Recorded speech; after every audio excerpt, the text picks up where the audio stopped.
Your learning team wants to know how to move its developing work for collaborative project number 2 toward something sharper, more specific, and analytically focused in the run-up to the due date at the end of week 10. So today, I'll share a few steps to help your team members make that move. Hello again, everyone. I'm Professor Schwartz, and welcome back to the Collaborative Café.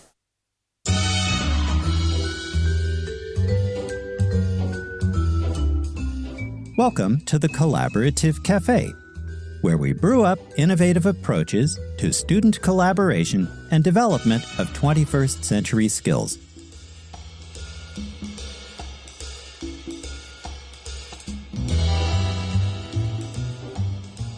First of all, commit to your theoretical lens before you do anything else. The project prompt asks you to select one reading from weeks 6 through 10 to anchor your analysis of a film from the same time span. Your choices here shape everything that follows. So if your team is still hovering between two readings, make the call now. Ask yourselves, which framework actually illuminates something that feels urgent or unresolved about the film you're examining? Which lens helps your team say something definite about power, privilege, inequity, or oppression? A firm theoretical commitment here gives your analysis a spine. Without it, you're just circling the material in the most general sense. Second, move from topic to argument. Now, many teams at this stage can describe what their film and reading are about, but they haven't yet articulated what it is they want to claim. Two very different things. Describing is a starting point, but arguing with ample support is the real work. So push your team to move beyond plot summary. What does your chosen theoretical lens reveal about how the film you've selected constructs or resists dominant representations of gender, race, class, or sexuality? What does the film do that mainstream cinema doesn't? And why does that matter? The strongest projects developed for IAH 241G, Women Behind the Camera and on Screen, don't just apply a lens. They use it to make a pointed, defensible claim about feminist counter-cinema practice. Third, do a close return to the specific materials under examination by your learning team. Now, that sounds obvious, but it's where teams most often undercut themselves. General impressions of the film and the reading will only take you so far. So go back to both with your argument in mind. Identify the specific scenes, images, or formal directorial choices in the film that your theoretical framework actually helps you explain. Mark the specific passages in the reading that give you analytical vocabulary and traction.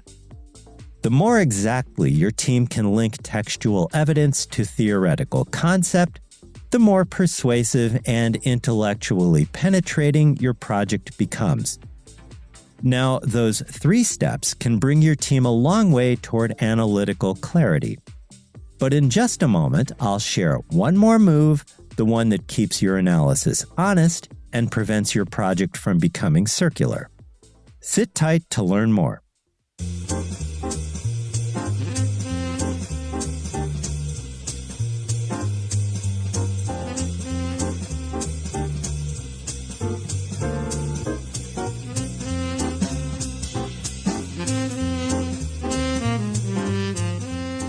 Finally, remember to look actively for the friction.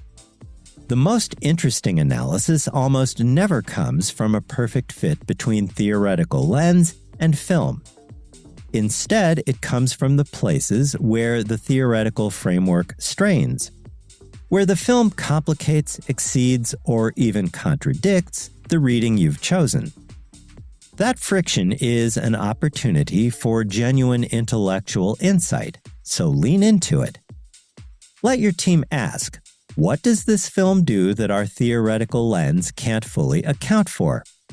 And what does that tell us about the limits and possibilities of feminist counter-cinema?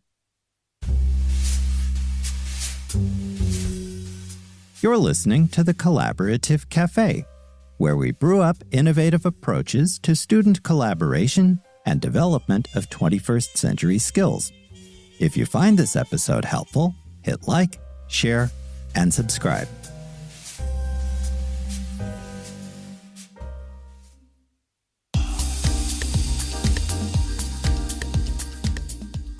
Okay, let's quickly recap the 4 ways that your learning team can sharpen its analysis for project number 2. 1. Commit to your theoretical lens. 2. Push from topic to argument. 3. Return closely to the specific materials under examination. And 4. Actively look for productive friction. The March 27th due date is fast approaching. The time you invest now in genuine analytical depth is exactly what will help your collaborative work stand out from the pack. And with that, we come to the end of today's program on how your team can beef up its analysis of your chosen film for collaborative project number 2. Next week, we'll look at how your team can collaboratively problem solve and navigate internal conflict in the run-up to project number 2. Until then, thanks for joining me in the Collaborative Café. I'll see you in class or during Zoom office hours if you drop by with a question. In the meantime, have a healthy, safe, and productive week. With special regards from Onyx, the Cat What Am. Bye for now.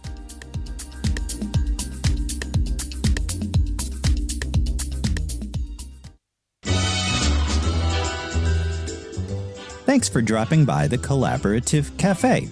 See you again soon.